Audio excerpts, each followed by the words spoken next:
चलिए आज हम लोग पढ़ने वाले हैं क्लास 7 का सब्जेक्ट होगा हमारा हिंदी। आज हम लोग जानेंगे पार्ट 3 का प्रश्न अभ्यास। इसके पहले वाले वीडियो में हमने पुष्प की अभिलाषा पर, इसके भावार्थ पर हमने वीडियो पोस्ट कर दिया है। आप चाहें तो वहां से जाकर इस वीडियो को देख सकते हैं। तो चलिए आज हम लोग इस वीडियो में हम बात करेंगे इसके प्रश्न अभ्यास पर, ठीक है। तो चलिए हमारा फर्स्ट क्वेश्चन दिया हुआ है कि निम्नलिखित पंक्तियों के भावार्थ स्पष्ट कीजिए। यानी आपको 4 पंक्ति दिया गया है और उसका भावार्थ स्पष्ट करना है कि इसका भाव क्या है।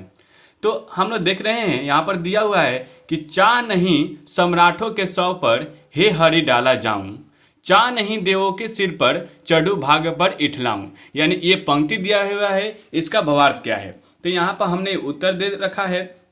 यहाँ पर उत्तर होगा हमारा प्रस्तुत पंक्ति में माध्यम से कविवर माखनलाल चतुर्वेदी ने देशभक्तों के निस्वार्थ देश प्रेम की भावना को उजागर किया है।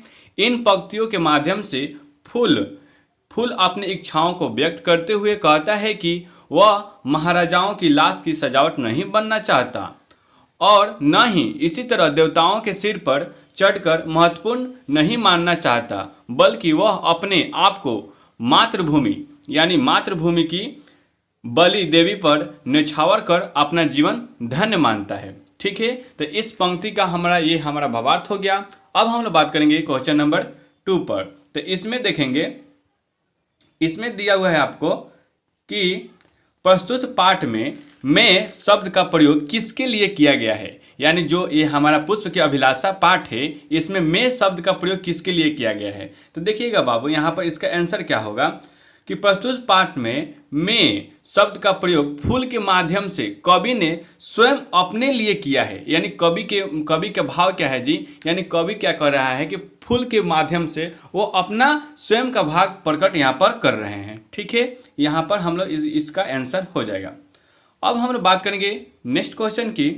नेक्स्ट क्वेश्चन दिया हुआ है हमारा क्वेश्चन नंबर 3 होगा कि हे बनमाली मुझे तोड़कर उस रास्ते पर फेंक देना, हे बनमाली मुझे तोड़कर उस रास्ते पर फेंक देना जिस रास्ते से होकर अपनी मातृभूमि पर शीश चढ़ाने वीर जाते हैं। उपयुक्त भाव पाठ की जिन पंक्तियों के द्वारा अभिव्यक्त होती है उन पंक्तियों को लिखिए। यानी ये जो भाव स्पष्ट हो रहा है ये किस पंक्ति से लिया गया है, आपको उसको नोट करना है, ठीक है। तो यहाँ पर हम लोग देख रहे हैं कि उत्तर क्या हो जाएगा बाबू कि मुझे तोड़ लेना बनमाली। यानी ये हमारा जो हमने अभ्यास भावार्थ और पाठ में फर्स्ट वाले वीडियो में पोस्ट किया है, वहाँ से ये 3 नंबर आपका भावार्थ हो जाएगा। क्या हो जाएगा कि मुझे तोड़ लेना बनमाली उस पद पर देना तुम फेंक मातृभूमि पर सिर चढ़ाने जिस पद पर जावे वीर अनेक। यानी फूल की अंतिम इच्छा क्या है, पुष्प की अंतिम इच्छा क्या है कि हे बनमाली मुझे तोड़कर और उस रास्ते पर फेंकना कि जिस रास्ते पर मातृभूमि के सिर चढ़ाने के लिए वीर सैनिक जाते हो, ठीक है। उसके बाद से हम लोग नेक्स्ट क्वेश्चन की बात करेंगे। दिया हुआ है आपको, इसमें देखेंगे कि दिया है कि भाग्य पर इठलाऊं का कौन सा अर्थ ठीक ठीक लगता है। यानी तो यहाँ देख रहे हैं हम लोग क्वेश्चन नंबर 4 में कि भाग्य पर इठलाऊं का कौन सा अर्थ ठीक ठीक लगता है। तो यहाँ पर हम लोग देख रहे हैं कि भाग्य पर नाराज होना, भाग्य पर गर्व करना और भाग्य पर विश्वास न करना। तो यहाँ पर क्या हो जाएगा, आपका सही आंसर क्या हो जाएगा, भाग्य पर गर्व करना है, ठीक है। यहाँ से आप यहाँ आंसर के रूप में नोट कर सकते हैं। चलिए अब हम लोग बात करेंगे क्वेश्चन नंबर 5 पर, जो कि हमने ये टाइप में छूट गया था, तो इसको मैंने कॉपी पर नोट कर इसको आपके सामने प्रस्तुत कर रहे हैं, ठीक है। चलिए क्वेश्चन नंबर 5 में देख रहे हैं बाबू, इसमें दिया हुआ है आपको कि चा नहीं पद कवि किस तरह की भावना को व्यक्त कर रहे हैं। तो चा नहीं पद कवि अपनी फूल यानी क्या कर रहे हैं, अपनी फूल की इच्छा न होने की भावना को व्यक्त कर रहे हैं कि अब मैं भी काश फूल होता। फूल के माध्यम से अपने भाव को स्पष्ट कर रहे हैं, ठीक है। फूल की चाह नहीं है कि वो किसी सुंदर स्त्री के गहनों में गूंथा जाए। यानी फूल की कोई तमन्ना नहीं है, कोई इच्छा नहीं है कि वह कोई सुंदर स्त्री के गहनों में गूंथा जाए, ठीक है। उसके बाद से हम लोग देख रहे हैं कि फूल की चाह नहीं है कि किसी राजा के शव पर क्या हो, किसी राजा के शव पर मुझे चढ़ाया जाए, ठीक है। उसे यह भी इच्छा या चाह नहीं है कि उसे भगवान पर चढ़ाया जाए या भगवान के शिष्य पर चढ़ाया जाए या भगवान के चरण स्पर्श कराया जाए। ठीक है, ये फूल का एक अपना क्या है जी, इच्छा है। चलिए अब हम लोग बात करेंगे क्वेश्चन नंबर आगे। इसमें दिया हुआ है पाठ से आगे, यानी पाठ से आगे में हम लोग देख रहे हैं। तो इसमें क्या है बाबू, देखिएगा, कह रहा है कि बड़े बड़े सामान पाने की बजाय पुष्प उस पथ पर फेंका जाना क्यों पसंद करता है जिस पर मातृभूमि के लिए अपना सर्वस्व अर्पण करने वाले वीर जाते हैं। अपना विचार व्यक्त कीजिए। यानी आपको इस क्वेश्चन के माध्यम से क्या करना है कि जो फूल की इच्छा है कि मुझे तोड़कर बनमाली उस पद पर फेंक देना है, फेंकाना चाहती है कि जिस पद पर मातृभूमि के सिर चढ़ाने वीर सैनिक वीर सपुत्र जाते हों। ठीक है, तो यहाँ पर आपका उत्तर हो जाएगा, देख रहे हैं, उत्तर हो जाएगा आपका कि पुष्प बड़े बड़े सामान पाने के बजाय उस पद पर फेंका जाना पसंद करता है जिस पद पर मातृभूमि के लिए अपना सर्वस्व यानी सब कुछ अर्पण करने वाले वीर जाते हैं। क्योंकि देश धर्म अर्थात मातृभूमि होता है, यानी मातृभूमि के प्रति धर्म का पालन करना होता है।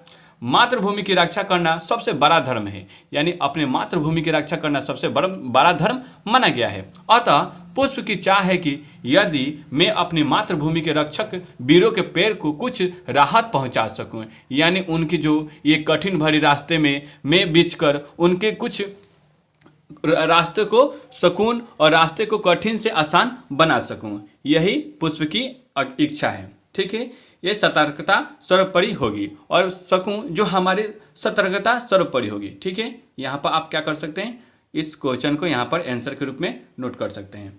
अब हम लोग बात करेंगे आगे क्वेश्चन की। क्वेश्चन नंबर हम लोग पाठ के आगे से 2 नंबर की बात करेंगे।